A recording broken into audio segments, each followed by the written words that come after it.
കോടിയേരി ബാലകൃഷ്ണനുമായും അതുപോലെ മികച്ച വ്യക്തിബന്ധം സൂക്ഷിച്ചിരുന്ന ആളാണ് VS. പക്ഷേ ബിനീഷ് CPM-നെ സംബന്ധിച്ച്, ഏത് കമ്മ്യൂണിസ്റ്റ് പാർട്ടി പ്രവർത്തകനെ സംബന്ധിച്ചും ഏത് മലയാളിയെ സംബന്ധിച്ചും വലിയ നഷ്ടമാണ് VS-ന്റെ തിരോധാനം എന്നുള്ള കാര്യത്തിൽ ഒരു സംശയവുമില്ല. ബിനീഷിന് VS-നെ കുറിച്ചുള്ള വ്യക്തിപരമായ ഓർമ്മകൾ എന്തൊക്കെയാണ്?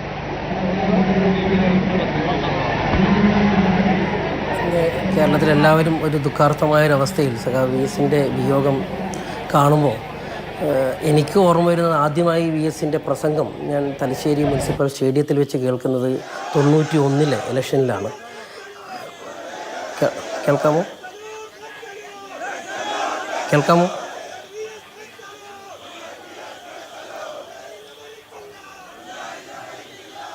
91 ഇലക്ഷനിലാണ് ഞാൻ ആദ്യമായിട്ട് VS-ന്റെ പ്രസംഗം കേൾക്കുന്നത്. അന്ന് സഖാവ് അഴീക്കോടിൻ്റെ രാഘവൻ്റെ രക്തസാക്ഷിത്വവുമായി ബന്ധപ്പെട്ടുള്ള പ്രസംഗ ശൈലി, VS-ന്റെ പ്രസംഗ ശൈലി എല്ലാവരും നീട്ടിയും കുറുക്കിയതുമായിട്ടുള്ള പ്രസംഗ ശൈലിയാണ് ആദ്യമായിട്ട് ഞാൻ കേൾക്കുമ്പോൾ അതൊരു അമ്പരിപ്പിച്ച ഒരു പ്രസംഗ ശൈലിയാണ്. ഞാൻ അന്ന് അച്ഛൻ്റെ അടുത്ത് ചോദിച്ചു, അച്ഛൻ ഇതെന്താ ഇങ്ങനെ പ്രസംഗിക്കുന്നത്, ഇന്ന് ഈ പറയുന്ന പോലെ ഈ ഒരു രീതിയിലൊക്കെ ഒരു വലിയ ആംഗ്യവിക്ഷേപവുമായിട്ടാണല്ലോ പ്രസംഗിക്കുന്നത്, ഇങ്ങനെയാണോ ഒരു പ്രസംഗം എന്നൊക്കെ ഞാൻ ചോദിച്ചു. അപ്പോൾ എൻ്റെ അടുത്ത് അച്ഛൻ പറഞ്ഞു, എപ്പോഴെങ്കിലും കാണുമ്പോൾ നീ VS-ൻ്റെ അടുത്ത് എന്നെ ചോദിക്കുക എന്തുകൊണ്ടാണ് അങ്ങനെ പ്രസംഗിക്കുന്നത്, ഒരു തമാശ രൂപത്തിൽ പറഞ്ഞു. അതിനുശേഷം ഞാനൊരു 96 തിരുവനന്തപുരം സെൻറ്റ് ജോസഫിലേക്ക് ഞങ്ങൾ കുടുംബമായിട്ട് തിരുവനന്തപുരത്തേക്ക് എത്തുകയും ഹലോ കേൾക്കാമോ? കേൾക്കാം ഷിബിനീഷ്, പറഞ്ഞു. കേൾക്കാം.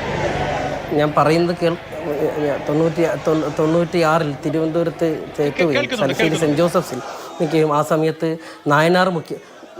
നായനാർ മുഖ്യമന്ത്രിയാവുകയും സഖാവ് VS LDF കൺവീനറാവുകയും സഖാവ് പിണറായി സംസ്ഥാന സെക്രട്ടറി ആവുകയും ചെയ്ത ആ കാലഘട്ടത്തിൽ ഞാൻ നിരന്തരമായി അന്ന് ചടയൻ സെക്രട്ടറി ആയിരുന്ന കാലഘട്ടത്തിൽ ഞാൻ നിരന്തരമായി AKG സെൻറ്ററിൽ തന്നെയാണ് ഉച്ചഭക്ഷണം കഴിക്കാനും നിരന്തരമായി AKG സെൻറ്ററിൽ ഒരു അന്തേവാസിയെ പോലെ തന്നെയായിരുന്നു. അന്ന് ചടയൻ സഖാവുമായിട്ടും VS സഖാവുമായിട്ടും ലോറൻസ് സഖാവുമായിട്ടൊക്കെ വളരെ ആത്മാർത്ഥപരമായിട്ട് സംസാരിക്കാനും, ഞാൻ അന്നൊരു 9ാം ക്ലാസ്സിൽ പഠിക്കുന്നൊരു കുട്ടി മാത്രമാണ്. അപ്പോൾ എനിക്ക് ഇവരോടത്തൊക്കെ അങ്ങനെ സംസാരിക്കാനുള്ളൊരു ഫ്രീഡമുണ്ട്. ഇത്രയും വലിയ നേതാക്കന്മാരാണ്, ഇങ്ങനെയൊക്കെ സംസാരിക്കാൻ പറ്റുമോ എന്നൊക്കെയുള്ള അതിർവരമ്പുകളില്ലാതെ തന്നെ ഇവരോടത്തൊക്കെ സംസാരിക്കാൻ പറ്റുന്ന ഒരു കാലഘട്ടമായിരുന്നു. അന്ന് ഞാൻ VS-ൻ്റെ അടുത്ത് ചോദിച്ചു, സഖാവ് എന്താണ് ഇങ്ങനെ ഈ നീട്ടിയും കുറുക്കിയൊക്കെ ഇങ്ങനെ സംസാരിക്കുന്നത്, ഇങ്ങനെ സംസാരിക്കുമ്പോൾ ഒരു മിമിക്രിക്കാരൊക്കെ പറയുന്നത് പോലെ ഇല്ലേന്ന് വെച്ചപ്പോൾ എൻ്റെ അടുത്ത് ചിരിച്ചുകൊണ്ട് പറഞ്ഞു, പണ്ട് കുട്ടനാട്ടിൽ ഈ കർഷക തൊഴിലാളികളെയൊക്കെ സംഘടിപ്പിക്കപ്പെടുമ്പോൾ ഈ തൊഴിലാളികളായിട്ട് നിൽക്കുന്ന ആളുകൾക്ക് രാഷ്ട്രീയമൊന്നും പറഞ്ഞാൽ മനസ്സിലാവില്ല. അപ്പോൾ ആ രാഷ്ട്രീയത്തിലേക്ക് അവരെ കൊണ്ടുവരണമെങ്കിൽ നമ്മുടെ രീതികൾ അവരെ പറഞ്ഞ് മനസ്സിലാക്കാൻ വേണ്ടിയിട്ട് അവരെ ശ്രദ്ധ ആകർഷിക്കണം. ആ ആകർഷികമായിട്ടൊരു ശ്രദ്ധ ആകർഷിക്കാൻ വേണ്ടി ഞാൻ ശീലിച്ച ഒരു രീതിയായിരുന്നു ഇത്. അങ്ങനെയാണ് എനിക്ക് ഈ രീതി വന്നു പോയത് എന്ന് എൻ്റെ അടുത്ത് വളരെ പേഴ്സണലായിട്ട് അന്ന് സംസാരിച്ച ഒരു അനുഭവം, ആ ഒരു അനുഭവം മുന്നിലുണ്ട്.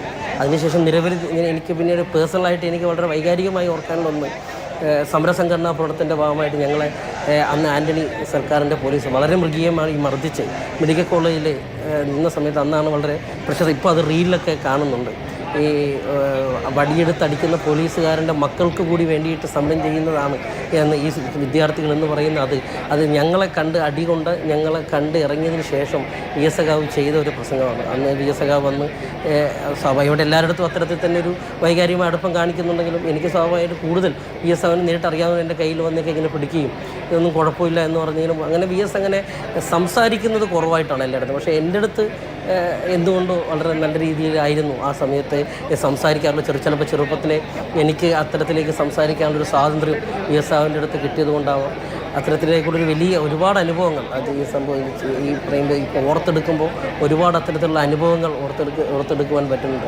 VS സഖാവിൻ്റെ ഓരോ പ്രസംഗം അന്ന് ഞാൻ 91 കേട്ട പ്രസംഗം ഞാൻ അന്ന് തലശ്ശേരി മുനിസിപ്പാലിറ്റി സ്റ്റേഡിയത്തിൽ കേൾക്കുന്നു. ഞാൻ അവസാനം VS പ്രസംഗിക്കുന്ന കുറവൻകോണത്ത് VK പ്രശാന്തിൻ്റെ ബൈ ഇലക്ഷനുമായി ബന്ധപ്പെട്ടിട്ടാണ് ഏറ്റവും അവസാനം VS സഖാവ് പൊതുവേദിയിൽ സംസാരിച്ചിട്ടുണ്ടായിരുന്നത്. അത് കുറവൻകോണത്ത് വെച്ചിട്ടായിരുന്നു. ആ സംസാരിക്കുന്ന ആ സ്റ്റേജിലും ആ സമയത്തും ഞാനുണ്ട്. അന്ന് പ്രസംഗം സാധനം മുഴുമിപ്പിക്കാൻ കഴിഞ്ഞിട്ടില്ല.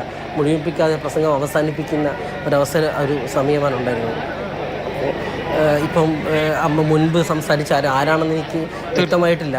അപ്പോൾ ചില കാലഹരണപ്പെട്ട VS കാലഹരണപ്പെട്ട രീതിയിലേക്കുള്ള ഒരാളായി മാറും എന്നൊക്കെ പറയുമ്പോൾ അതിൻ്റെ ഒരു വിരുദ്ധാഭിപ്രായമുള്ളത് ഏത് കാലഘട്ടത്തിലും മനുഷ്യരുള്ളിടത്തോളം കാലം കേരളീയർ മലയാളികളുള്ളിടത്തോളം കാലം ഇത്തരത്തിലുള്ള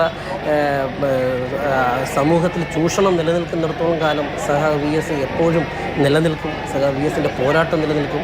VSൻ്റെ പോരാട്ടങ്ങൾ അതുപോലെ തന്നെ മുന്നോട്ട് പോകും. ഇത്തരത്തിലുള്ള പ്രസ്താവനകളൊക്കെ മുമ്പ് EMS മരണപ്പെട്ട സമയത്തും ഇത്തരത്തിലുള്ള കാര്യങ്ങളൊക്കെ പറഞ്ഞു. ഇതോടുകൂടി കമ്മ്യൂണിസ്റ്റ് അവസാനം എനിക്കിപ്പോഴും ഓർമ്മയുള്ളത് EMSൻ്റെ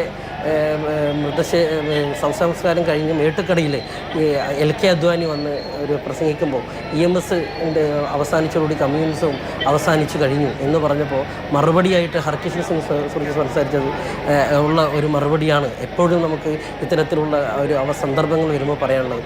കമ്മ്യൂണിസം അവസാനിക്കില്ല, അതൊരു തുടർച്ചയാണ്. ആ കമ്മ്യൂണിസത്തിന് വേണ്ടി ഇവർ ചെയ്ത പോരാട്ടങ്ങളൊക്കെ തന്നെ ഒരു കാലഘട്ടത്തിലും അവസാനിക്കാതെ നിലനിൽക്കും എന്നുള്ളതാണ് അന്ന് പറഞ്ഞത്. അത് തന്നെയാണ് VSനെ സംബന്ധിച്ചിട്ടും പറയാനുള്ളത്. VS മലയാളികളുടെ ബിനീഷ് VSനെ കുറിച്ചുള്ള ഓർമ്മകൾ പങ്കുവയ്ക്കുകയാണ്.